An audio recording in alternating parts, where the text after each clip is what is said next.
going on, everybody? Welcome back to another episode of Weekly Dose of Dano TV with your host here, Dano, giving you the best content that you're going to find on the internet. I promise if you stay for 10 minutes, you're going to stay for the entire episode to hear all about Michael Fisher's journey, which he's a living legend in the industry. And we have him here on Weekly Dose of Dano TV. So, Michael, what do you have to say to my positivity posse before we get started today? Well, hello, everybody. How are you? Hope you have a great day, evening. What is it now? I guess it's evening out there, and it's the evening out here. So have a great day. Awesome. So he's here to share all of his great golden nuggets with us here so we can learn about his incredible story. We can learn about his corporation Inyani, and we can learn what it takes to be very successful in this world. Because once you hear about Michael's story, oh my gosh, it's just so full of ups and downs and twists and turns and everything in between. And we're happy to have you here, Michael. So thank you so much for being here with us. And to my positivity posse, whether you're watching live or on the replay, thank you for watching this Thursday. And we got to get right into it because we have a lot we need to cover. So, everybody, welcome to another episode of Weekly Dose of Dano. Hit the show opener. Let's get it.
So, everybody, thank you so much for being here. There's a little bit of technical difficulties going on. I don't know if that has anything to do with the AT&T outages, but you know how it is. We all have to keep it going, and keep it flowing too.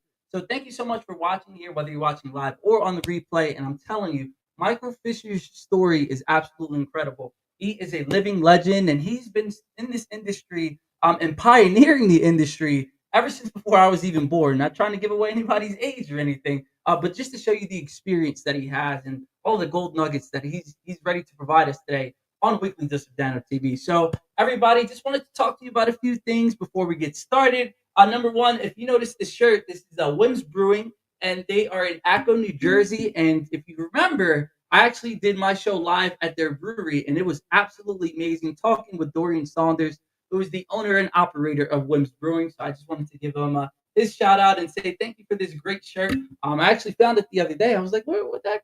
Where was the shirt at? You know, when you have something in around the house and you can't find it for a minute. I just refound it. So, everybody, after this episode, make sure you go watch that episode as well because it is absolutely amazing. We are in person and you can hear and see and smell all the great things that are going on at Wims Brewing as well. So thank you to Wims Brewery. And also be on the lookout because we just, I remember I told you guys about Shout Out LA, which is a magazine that wanted to do a story and a piece on me in Weekly Dose of Dano TV and the positivity posse, you guys. So I included you in there. So as that is, developing and is finalized, I'll give you guys updates and more, details about what's going on with that. So we're in the process. Everything is going great and everything is going smoothly. And then finally, the thing that I wanted to talk to everybody today about is just being genuine, right? Whatever industry, whatever you field that you are in, if you're not a genuine person, and you got like tricks up your sleeve and you're being deceiving and just not kind in general, people can smell that a mile away and they're not going to be really inclined to work with you. And you never know who knows who in this world because that one person that you might piss off or that one person you're trying to snake, if you're moving the wrong way, they'll go and tell their friends, And yeah, that's not a good look for you. And anything that you're trying to do, you can be blacklisted, or just not get the exact result that you wanted from the very beginning. So whatever it is that you're doing, just make sure you hold that degree of integrity, that you hold that degree of honesty within yourself. And when you understand that everything will work out for you, no matter what the situation or the circumstances look like, when you understand that it all works out for you, life is just so amazing and beautiful and easy and just so flowing.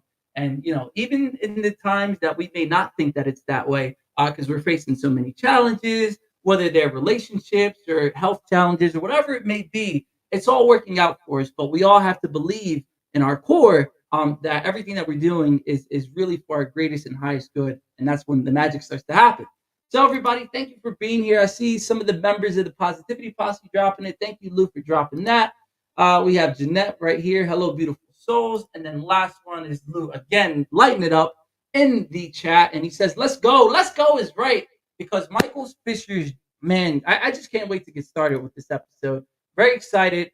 He hasn't done too many episodes, so you're seeing kind of an exclusive or maybe a very early on career of his interviewing series. Because I'm telling you, once you know how we do, once we have somebody on our show, and other people see it, and then they start to just really light it up in every other facet, and especially the interviewing world as well. Because I know of plenty of guests that have come on, and then you'll see them. You're like, hey, he was on my show. Now he's on 50 other shows. So congratulations. But that's how you know we're doing the right things and we're having the right people on. And Michael is no exception to that rule because he's seriously a living legend in the industry, a pioneer. He has worked with some of the biggest names in the music industry, such as LL Cool J, Mary J. Blige, Public Enemy, and so many different other celebrities that we can't really fit it all in this one episode. So everybody, please drop some fire comments and some fire emojis, some anything that you got to drop in the comments to welcome Michael onto the show. So Michael, what are you doing, man? Stop going on tour. It's time to get onto the show.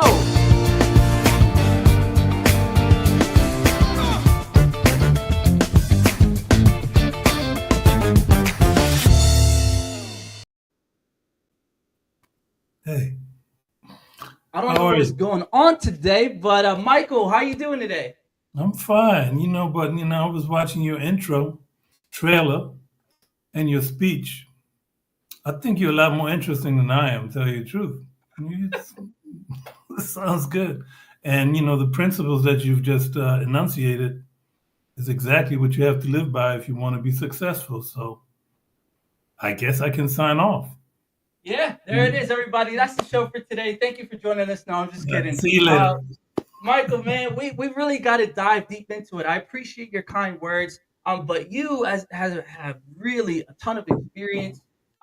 Before kind of like the internet popped off and really changed the industry of the music world and also the video production as well. So we got to learn all about the juicy details. So we're gonna start out with your business career, if you're okay with that, because there's a lot that we need to cover. So tell us a little bit about how you got started in your career, in your industry, and how it all came about. How did it come about?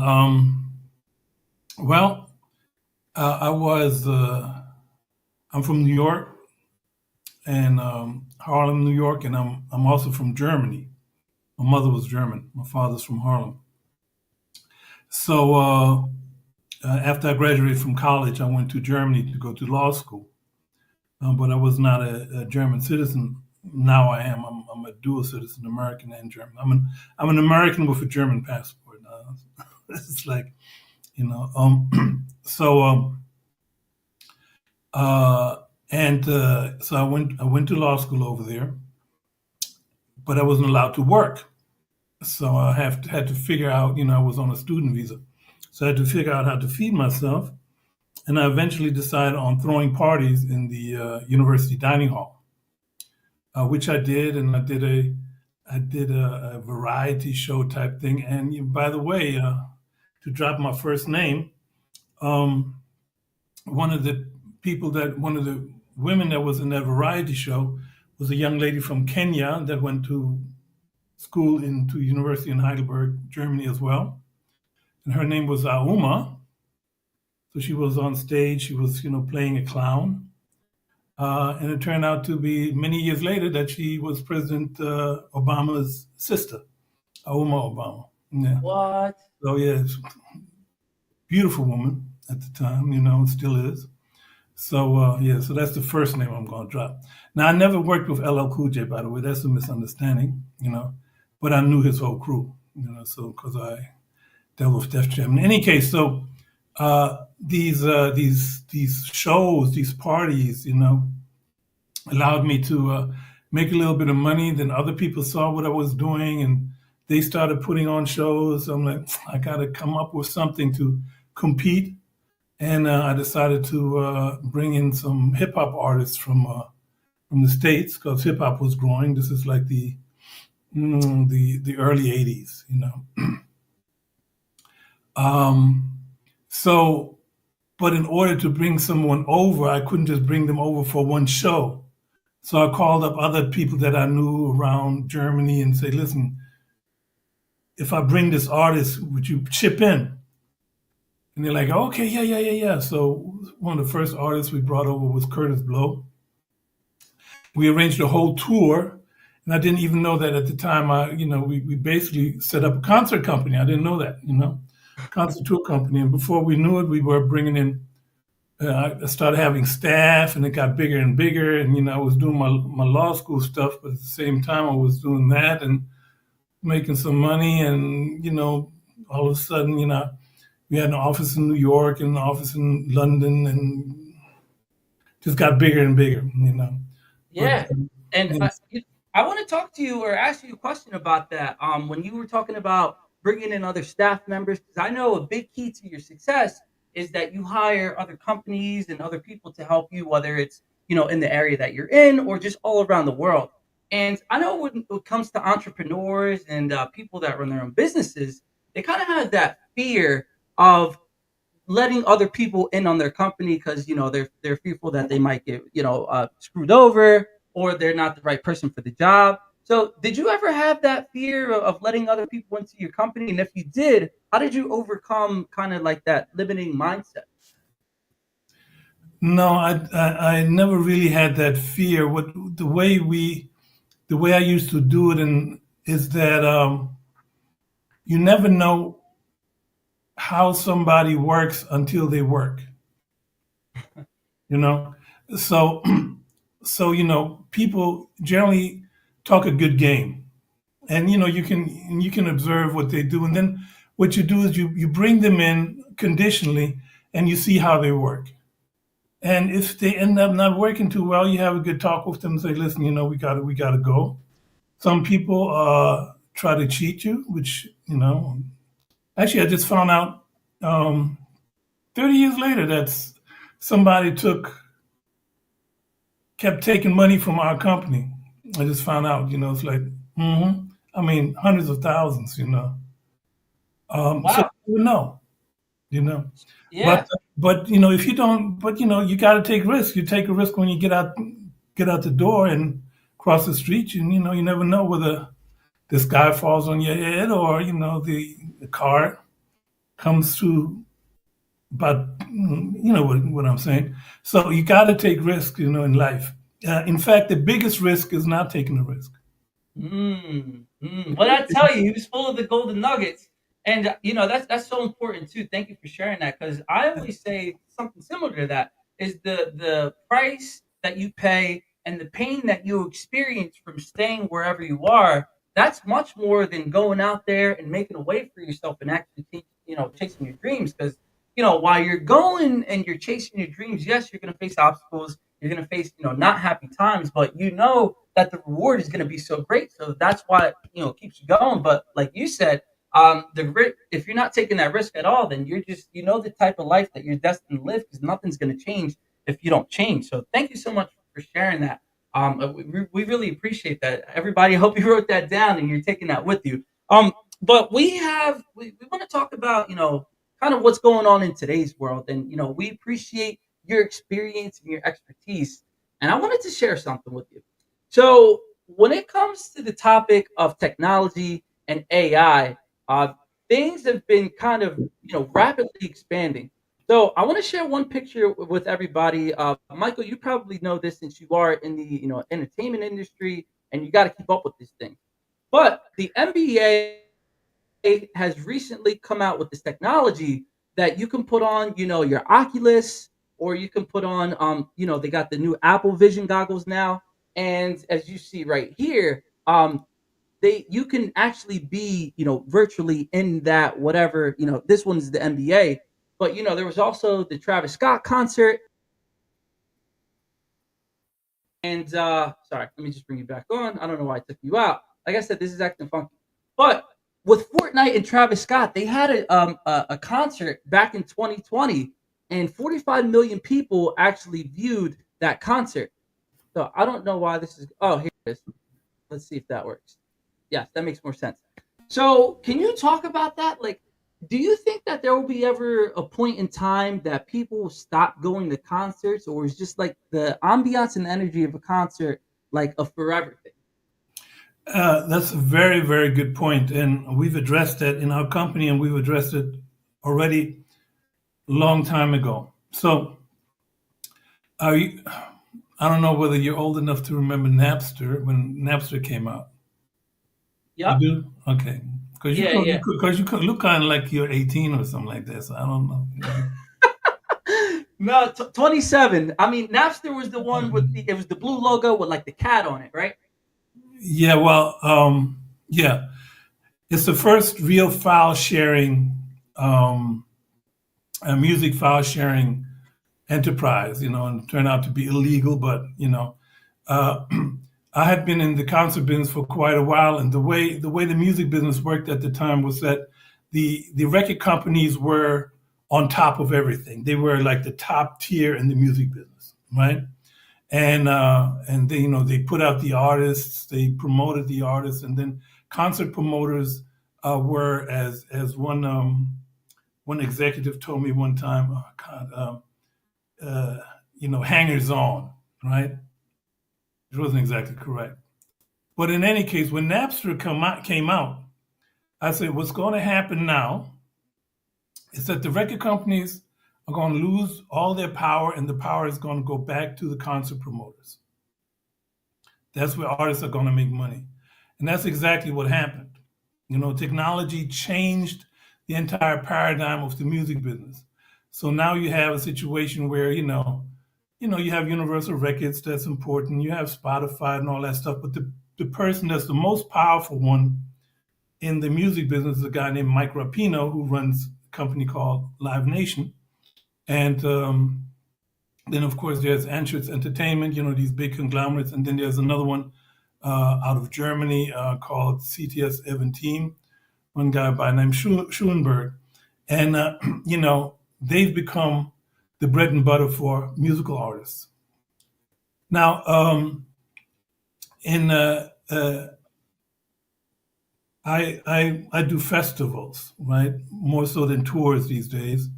And we were preparing a festival for 2020, which of course went down the drain because of COVID. And we had three venues. Well, we had a gigantic stadium. This was in Düsseldorf, Germany. Then we had a 15,000 capacity stadium and a smaller hall. And then we had a venue that had a capacity of 8 billion people. And that Did you venue say was, 8 of course, billion or 8 million? 8 billion, yeah. Wow. Yeah. And that venue, of course, was Earth. And so what we set up, well, we were working with a company in Germany called Agency for Virtual Reality, and we set up exactly what you just showed. That people throughout the planet would be able to view the festival as if they were there. You see, Mhm. all right. The only problem with this is that festivals and concerts are about the artists and the performance on the one hand, but they're really a get together by the fans. They like to get together. That's why these festivals work. The entertainment is not Mhm. just what's on stage; it's the fact that there's a community going on. So, Mhm. so what you have to do is you have to develop some kind of software that allows people to be there, and look to the left and look to the right, and people that are watching it are there as if they were, they're in person. And of course, then they'll be able to create avatars, and a big ugly slug like myself might be able to come out like a lean whatever, or some dude might be, a blonde whatever, or a white guy might be a black guy or whatever, in terms of avatars, which makes it more fun. Or somebody would Yeah, want to well, play as a cat, as Um, as long as that avatar isn't 6'6" and it's not blocking my view, I think we'll be all right with the avatars, right? yeah, well then, I'm 6'4", so you'd have a All right, problem no with me. Michael Fishers when you're creating your avatars. Everybody's five Right. five. So in Inyani, our company now, we've actually developed we have a technologies division that deals that's developing these type of things also for the film business. So in film, what you're going to have is, things are, it's going to be the matrix. We have to develop technologies where people are actually inside the movie. Of course, that means a lot of people are going to get anxiety attacks, especially in horror movies, but things are going to happen around you. You see what I'm saying? Yeah, That's one of the things that we worked on with the agency for virtual reality in Düsseldorf, which is a very advanced company, startup. yeah, So that when you put on your goggles and everything, and then you're sitting there, or you're even standing there, and the action happens around you. You know, yeah. it's Well, yeah. thank you so much for sharing that too, because that's very important. I think everybody needs to understand kind of the capacity at which technology, number one, is growing, and number two, what you can utilize it for. And on the funny side of the technology, I was actually watching, on social media, and there was somebody who bought the Apple lenses, and they were on the toilet, but they were actually like changed the setting on where they were, so they were like watching a movie while they were in the middle of like the Grand Canyon. It was so interesting to see. But it's like you said, it's nice to hear that your company is kind of moving along and conforming, well, not conforming, but adapting to these technological changes. And Michael, we have to play a commercial from our first sponsor. But when we come back, I want to talk about the things that you're implementing now with Inyani, but talk about some of your biggest contributions as well after we hear our commercial from the first sponsor, which is the Power of We Symposium. So everybody, thank you for keep lining it up in the comments, and don't go anywhere. Like, share, do whatever you have to do to spread this content to somebody who needs to hear it. And we'll be right back after a word from our sponsors. Years ago, the Power of We Symposium was created to provide a platform for kids from all sectors where they could have a safe and comfortable environment in which to share both their joys and concerns. The Power of We Symposium is proud to have served over 250 kids throughout Romania when we took our mission global back in May of 2023. Now, 2 teams of amazing volunteers from both the U.S. and Romania embarked on an 8-day Legacy of Hope tour, bringing encouragement and hope to not only the kids of Romania, but also the adults who support them, and also to over 100 kids here in the U.S. who contributed handwritten letters of hope to our Romania mission of 2023.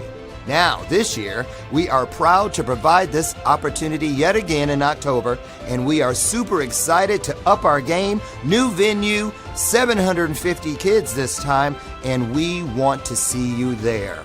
We're looking forward to meeting you in person at this year's event, which promises, as always, incredible speakers, amazing content, and of course, some of the greatest kids on the planet. So, mark your calendars for October 24th, and we'll see you here in Chicagoland for the Power of We Symposium 2024. This year's theme is Always Together, Never Alone. Tickets are available now on Eventbrite or at powerofwesymposium.com.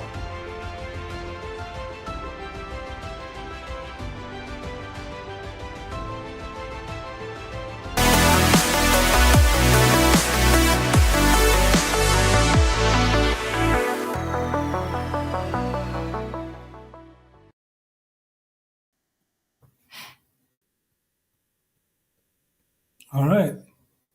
So a big thank you to the Power of We Symposium. We appreciate you sponsoring Weekly Dose of Dano TV. And as you guys already know, because I've said it before, we are in talks early on to work again with the Power of We Symposium. So thank you so much for them for sponsoring Weekly Dose of Dano TV. And Michael, we have so many things to cover. This episode is absolutely flying by. But I got to know before we get into your contributions, as a man that is just a big fan of music and has brought music literally around the globe, do you have a favorite song that maybe when you're feeling down or you just don't feel like doing anything that you listen to that just gets you hype and puffs you up for the day? There's a whole album that I listen to when I want to relax, and that was made in the late '50s. It's called "Kind of Blue" by Miles Davis. It's a jazz album. It's What the gravitates you towards it? pardon. I said, what gravitates you towards it? Why does it make you feel relaxed? Well, you have to listen to it. It's Miles Davis was a genius trumpeter, but a musician, and you have some great jazz musicians on there, and it's just a classic. So if I really need to relax, and um, you know, that's the album I put on. So yeah, look it up, "Kind of Blue" by Miles Davis, and you'll see what I'm talking about. Perfect, man. And I've been looking for some new music to find because, personally, I don't think music nowadays definitely has its gems here and there, but I don't think it's as great as what it was back then. So thank you for sharing that too. And I love all kinds of music. Yes, even country music because I was in Nashville just last at the end of last year, and I've grown kind of an appreciation for that too. But before I didn't like it. So thank you. I'll definitely check that out. That's interesting because I was talking to a friend of mine about music today, and we've grown up in the music industry, and we helped develop the music industry. Um, and we were wondering whether we had the same attitude as our parents that dealt with our music, or was it? But then we did appreciate our parents' music too. So I don't know, but a lot of the music today is um, there's a lot of music bubbling in the underground, right? Mhm. But a lot of the commercial music that's out there today, it's not that satisfying to me. But I'm a old fuddy duddy, as they say. So who knows? Well, thank you for sharing that because now you're making me feel like I'm not too crazy. But I actually do listen to. I prefer actually underground music because, like you said, that's where the talent is. They kind of still have that creative freedom of expression where they're not really controlled and told what to say. So yeah, what do you feel about music nowadays? Do you like it? Do you not like it? Or is there a sweet spot? Um, I think it's become most of the stuff out there. I'm not crazy about because it's very simplified, Hmm. and in a way it's my and my peers' fault because we could have stopped it. We have a fusion of hip hop and R&B, for example, where we've lost bridges and we've lost melody, and people rather than having to sing are now rapping, and as I said, it's so it becomes easier to make a track, right? Hmm. Um, and you don't have to have the singing chops anymore that you used to have in order to make it. Hmm. So a lot of it is faking it till you make it. And so but who am I to say? I don't buy most of that stuff. So, but the consumer is the consumer, and the kids are the kids. If they love it, then they love it. I'm just a little disturbed about the content that's coming out. It's more and more content that's not that uplifting. I'm tired of hearing of people killing each other all the time. You Yeah, yeah, of and course. or it went from drug dealer music to drug user music to and now and I mean I appreciate beautiful women, but some it's getting too much. I don't. It's it. You should leave some things to the imagination, and it's getting.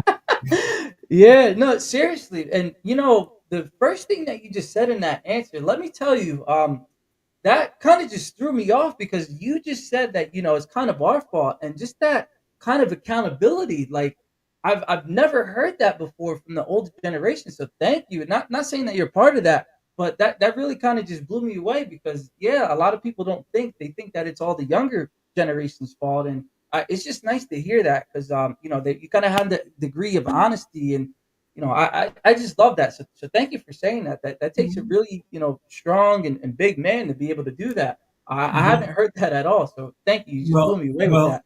well. Look, a lot of us came out of Def Jam recordings, right? Hmm. You heard of Def Jam, Yeah, yeah, of course. okay?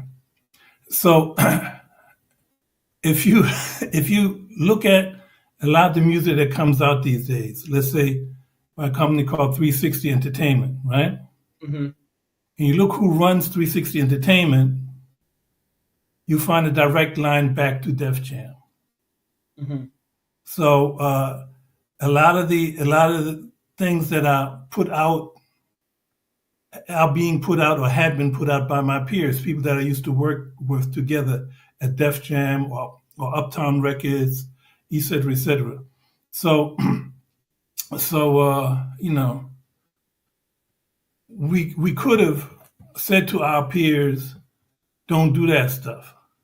But some of us got very greedy, you know. Hmm. And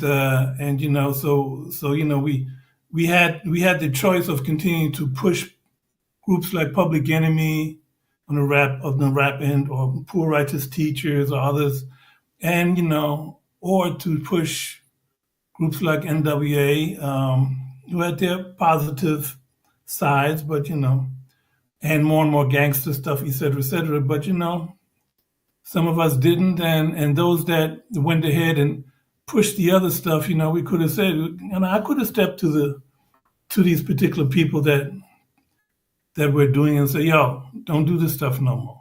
Hmm. But I think our generation, uh, we kind of didn't do what we were supposed to do. Yeah. Well, And now it affects the young ones. Mhm. yeah, and I think that's it's interesting that we're bringing this back to the technology thing, but I think we can kind of tie that to that aspect too. Everything is really going so fast, and just because we can do certain technical aspects doesn't mean that we really should. Because I know, like I said, when it comes to the Oculus lenses and just the AI developments, that is kind of leading us kind of to our own demise. I don't think that people really realize that, but like you said, if we can get to it now and early on, we can kind of be that inspiration for change. And I really want to talk about your story, going back to it, because you have a lot to share and that you have a lot to talk about. So we're going to spin it to the positive side now again. Well, as the CEO of Inyani, or maybe anything that you've done in your career, what would you consider to be your biggest achievement or your biggest contribution to the industry thus far? I would say spreading American culture, and well, in particular African American culture, throughout the world, and make it exposing people of diverse cultures to it. So we is actually myself and another gentleman named Roy Cormier, who was my partner at the time. Um, we took it upon ourselves to take a lot of hip hop and R&B artists overseas to places like Germany and Austria and Switzerland and Brazil, and even uh, Africa, and but above all Europe, uh, and exposed youth there to this new culture that was coming up. Um, and people took to it. It's not it wasn't, for example, Germany at the time was, it's not anymore, but it was like 99% white people, right? And young white folks, and they just took it up. They loved the music and the culture above all, not just the music, but the whole culture, the African American and Jamaican culture, and it's still popular as all that. And they were very impacted by, especially the positive things that we brought over, like groups like Public Enemy or Keras One or African Bambaataa and the Furious Five, Grandmaster Flash and the Furious Five, Curtis Blow, et cetera, et cetera. They really took that, but also the R&B groups, Drew Hill and Blackstreet and you name it, Guy and um, so yeah, and I think that was very important in disseminating that culture. We did that in Brazil as well, Mhm. you know, and I think inaugurated a whole cultural revolution. So everything we were able to interconnect the whole world, communicate with the whole world. Yeah, we love that too. And I want to ask you, yes, you actually did it and you made that a reality. But why was that so important for you to not only take the culture to the US and expand it, but why was that important for you to take that really around the world? What did that do for you? What was your personal reason for spreading it around the world? Well, I'm a product of two worlds. I my mother was German, my father was African American. They met in Germany when my father was stationed over there. And they married and stayed married, and so I had the perspective both of the African American side of my family and the German side of my family, and uh, I saw how what after World War II, and I was born about a little more than a decade after World War II. Germans were there's a Yiddish word for it called verklempt. Um, had to stick up their ass, you know. And what happened was because there were American soldiers, in particular African American soldiers, all over Germany, in particular southwestern Germany, um, uh, that left the barracks and came on to what we call the economy, dealing with Germans themselves. And then there was a radio station, American Forces Network, that played a lot of American music, especially in excuse me, including African American music, jazz, et cetera, et cetera. It loosened the Germans up. Mhm. So I'm like, yeah, I think they need some more loosening up. Yeah. So we brought these people over, and the Germans still tend to have a small stick up their behind, but they're much looser. It's not anymore. They're cooler. It's like yeah, da, da, da, da. You see what I'm saying? Kind of like Austrians, like Arnold Schwarzenegger. He's cool, and the Germans, the Prussians were like but they're not as Prussian anymore. So Yeah. yeah, Of so course. yeah, and we did that not just in Germany, but Austria, Switzerland, all over the place, um, and of course the UK as well. But musically, the UK is like the 51st, no, the first American state, or the 51st American state. It's very, it's, there's great communication going on between these two regions. Yeah. And we love that too because it's very important, like you said, to be multicultural. Number one, you can learn something, you can learn anything from anybody. So when you go into these new places, that's really global and around the world, you can learn things about yourself that you probably didn't know, learn things about your history or their history that you can take going forward, and you can really thrive off of that information. And like you said, you can connect with one another and whoever you may come across, that might be the opportunity that you need because you have that cultural connection, whether it might be a job opportunity or it might be a business partner. Because as we all know, as my positivity posse, you guys follow me, so you know that we have the power of choices. And I connected with Mark Hoberman, older Jewish guy, and we go around to teach the younger kids about, anti-bullying, about mental resilience, and substance abuse prevention, things like that. But when we have that understanding, that whatever culture that you're going through and that you're learning about, people are people, and we all need to connect as one another, and that provides that unity. But Michael, you're doing it through the unity of music, so thank you for that because that's just another way of connecting the world together. And we need to hear from our second sponsor.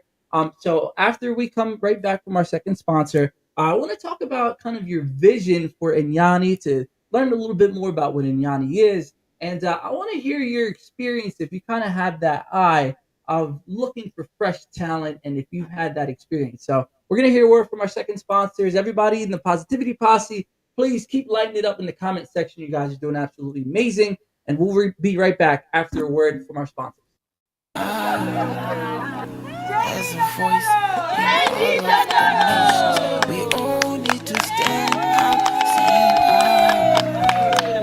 as a voice, this song is a dedication to every single country in the world, maintaining all the water that we have. Let's know so water we count for. Make sure the water is clean. Prevention is better than cure. A lot of lives being lost. No one's doing.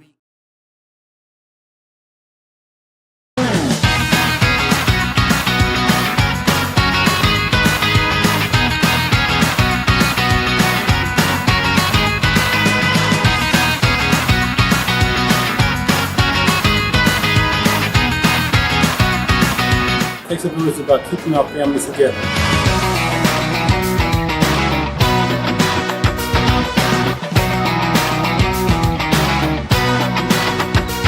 God bless this organization.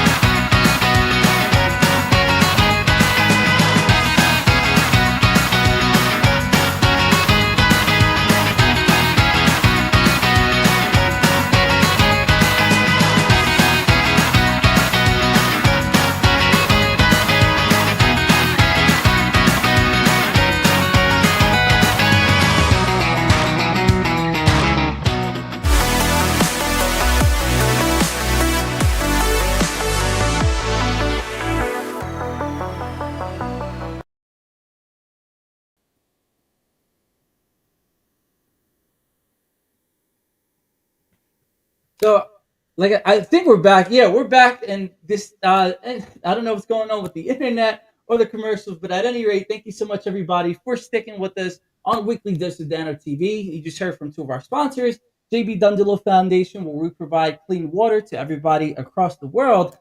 Usually the underdeveloped states, such as Africa. No, well, not states, continents, but and in Dallas too. And also, it takes a village housing of South Jersey. Thank you so much for providing shelter and resources to women and children who have been affected by drug and alcohol abuse. We appreciate both of you very, very much. So, Michael, man, you really work with a lot of big talent and a lot of big names. But do you have any stories or experiences where it might have been a headliner or just somebody that you're seeing performing on the street that you look at that person and you're like, man, this person is going to achieve a lot of fame and be big time? Have you ever had that eye or have you ever had that prediction before? Yeah, I have. Before I go into that, that water project is interesting, and there's a fairly well-known German singer named Rolf Stahlhofen who specializes in clean water and travels throughout the world implementing things like that. So your sponsor may want to get in contact with him.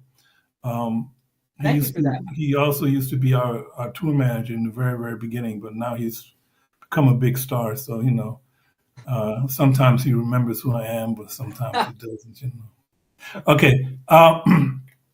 Yes, we have, I recently gave an example of how I saw, how Pink was going to be big or Toni Braxton, but actually, what happened one time is I lived in Manhattan for a long time, Upper West Side, and I went to a Barnes and Noble bookstore that was there all the time with my daughter. We used to sit in that cafe, and one day we're at the cafe, and this young man sits there, and he looked like he was Ethiopian, and so. Actually, my daughter had selected that table with her 4 or 5 years old. So the guy, we start talking a little bit, and he tells me, and I say, "Oh, what are you doing here?" "Oh, yes, I'm here from Sweden." I said, "Oh, you're Ethiopian from Sweden? Yeah, okay." He had been adopted, and had grown up in Sweden. And I'm a musician and I sing, and I'm like, oh God, I hope he doesn't ask me what I do. Yeah. So he said, "What do you do?" I said, well,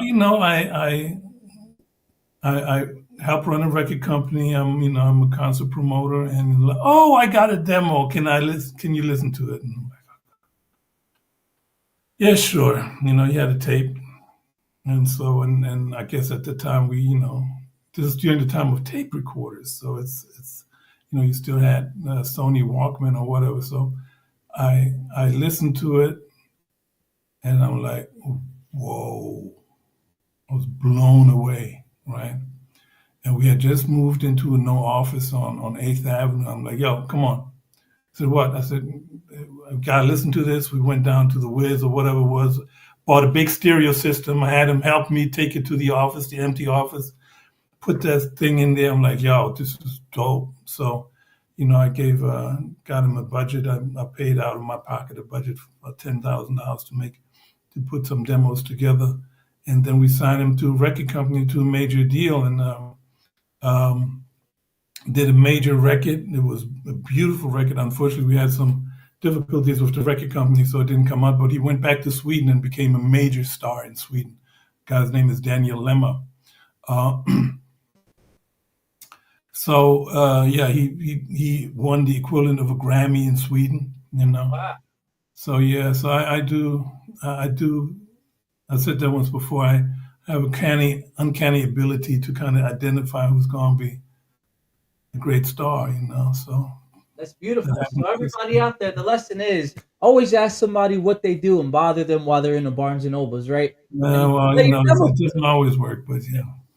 Yeah, because you got to do it at the right time, of course. But yeah, thank you for sharing that. To everybody out there, you just never know who you're gonna meet. So when you have that positive attitude and you're always ready to just have your equipment on you or whatever you want to showcase on you, just make sure that you're always staying ready so you don't have to get ready when these opportunities come across your table and when they come in your life as well.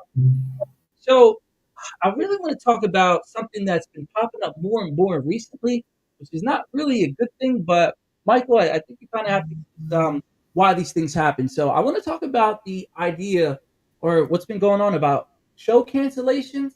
I feel like that's been something that's been popping up more and more with artists, but specifically for Inyani, when you go to do these music productions, what are you doing to ensure that the concerts or maybe movie productions that you're doing that they don't get canceled?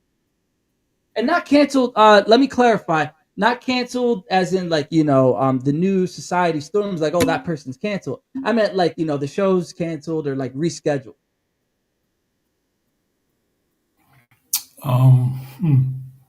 Well, we try to convince the artists not to do it. There are times when we've had major artists and we scheduled, let's say in London, there's a venue called Wembley Arena. Where we scheduled a major concert at Wembley Arena for a weekend, and then the artist called like a few days ahead of time, said, "Oh, I can't make it. I have to be in court." When actually they went to screw around somewhere in Florida, and we lost that date, and had to put it a week later in the middle of a week.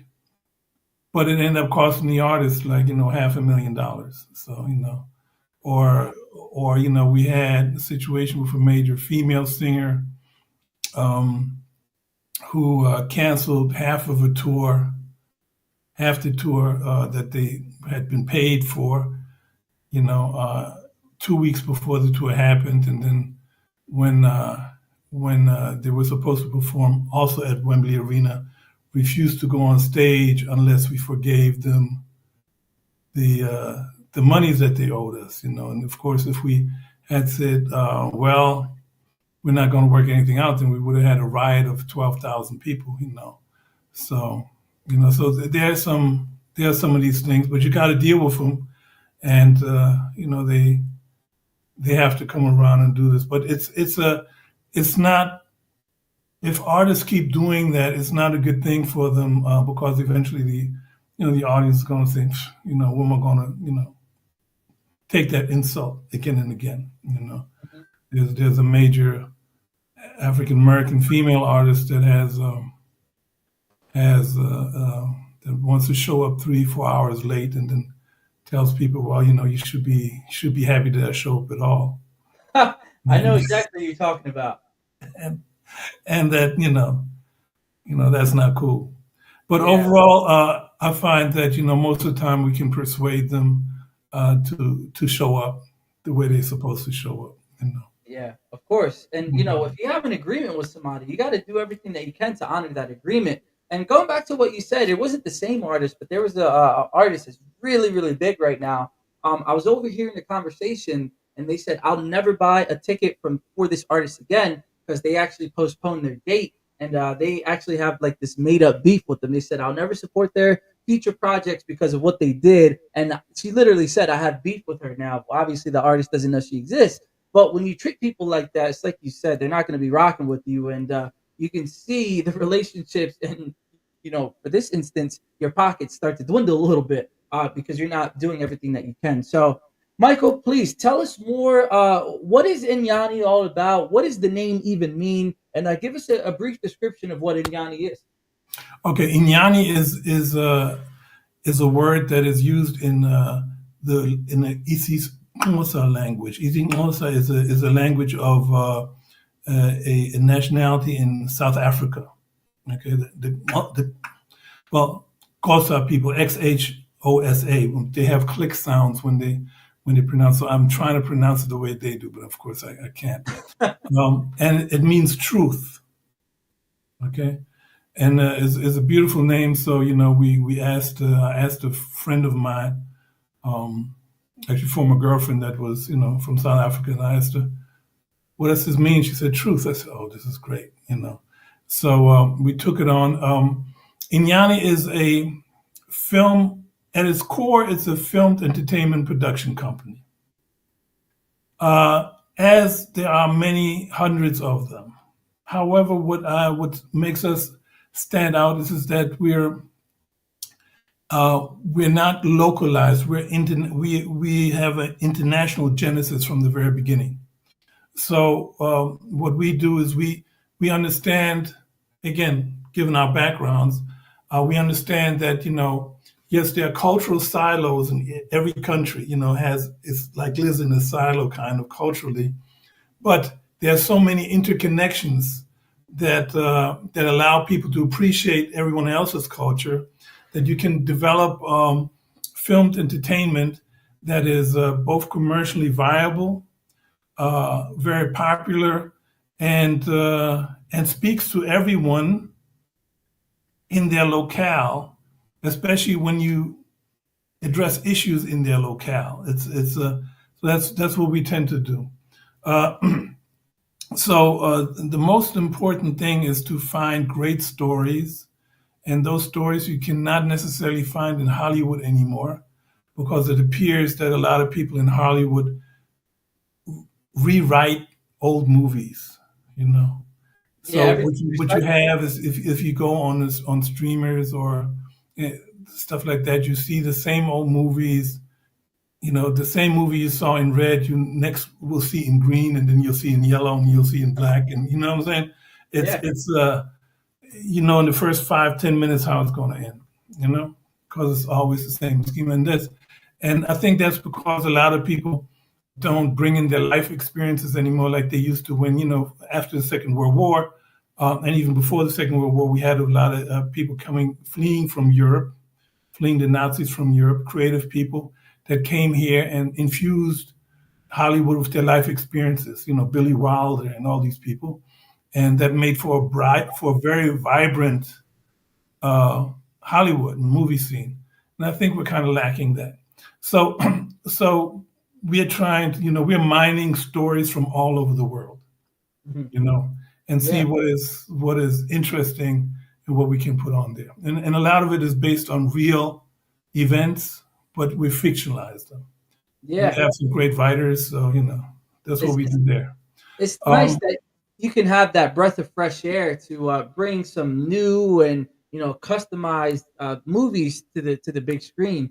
And what can we be on the lookout for Inyani in the future? Anything in development that you want to share with everybody? Well, we have a number of things in development. I mentioned in an earlier interview um, a a TV series that we're working on.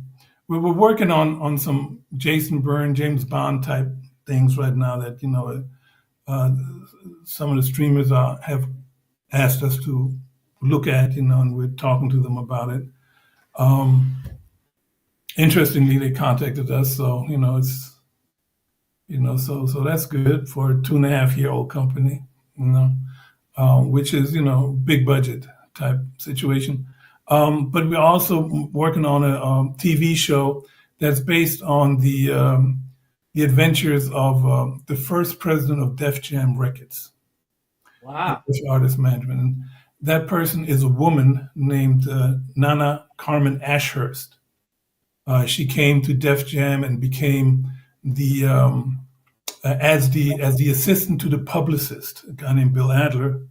And within a year of being that assistant, she became the president of Def Jam. And without her, she put that whole organization together. Russell Simmons, nice guy, was a little chaotic, but Yeah. was driving force. And Rick Rubin was, Rick Rubin is Rick Rubin, so he wasn't so much into organizational stuff. And then there was another guy named Leor Cohen, who is now the head of Google Music, and Leor was very good in motivating people to do what they needed to do by being on the phone and hollering at them. So, Yeah. but in terms of putting the organization together, the corporation, and structuring it, that was Carmen Ashurst. And she started off. When she started off, I think there were 10 employees, and by the time she ended, there were over 300. And what's interesting about that is that this was a very, very, very masculine environment. Mhm. And of course, you've heard the unfortunate allegation of what's been going on as far as in that around that company with some of the people. But she weathered all that, and there was also strong street element. Some wannabe gangsters and actual gangsters. That got involved and wanted to get involved, and she had to weather that as well. So so she was pivotal in getting this done. So we're doing a TV series inspired by her life there, as her being one of the producers. So that's something I think you can look forward to. Yeah. So thank you so much for sharing that too. And Michael, your story is really incredible. We appreciate you having spending this time with us and having this episode with me and the Positivity Posse. But we always wrap up the episode in the same exact way. We only have a few minutes for this. So please give us your best and most awesome answer. So here's the question. If there's somebody that's watching right now that maybe is in their deepest, darkest times, what advice would you have to get these people out of that deep, dark time that they're in? As long as there is a little bit of chance for you to keep on breathing, the world is open for you. So even in the deepest, darkest night, don't go, that's it, I had enough of life. Because around the corner, something will happen. And if I have another minute, I just want to give a quick example. There was a lady in Germany, Mai Ayim. She was an African German, and she was very isolated and abused as a kid when she grew up there in a racist environment. And she was a great poet. And her dream was to become a lecturer at a university in the United States. She ended up getting an illness, and it got so much that she just gave up. She committed suicide and jumped off of a building. A week later, the letter came inviting her to be a professor at a university in the United States. So never give up. there's always something around the corner. Sooner or later, all this stuff is temporary. You see? Of course. So thank you so much for sharing that. That really impacted me, and I know that that helped somebody out there as well. So, Michael, thank you so much for coming on today. Everybody, Michael Fisher, the pioneer, the legend, and the CEO, global CEO of the Inyani Corporation. So, Michael, if somebody wanted to reach out to you after seeing this episode, where can they go to reach out to you at? Well, they can go to our website, and there's an email address, info@inyani.co, not com, co. Uh, and please don't use it to send us any kind of material, unsolicited material, or to market things. They'll go straight into spam, and we do not accept unsolicited material.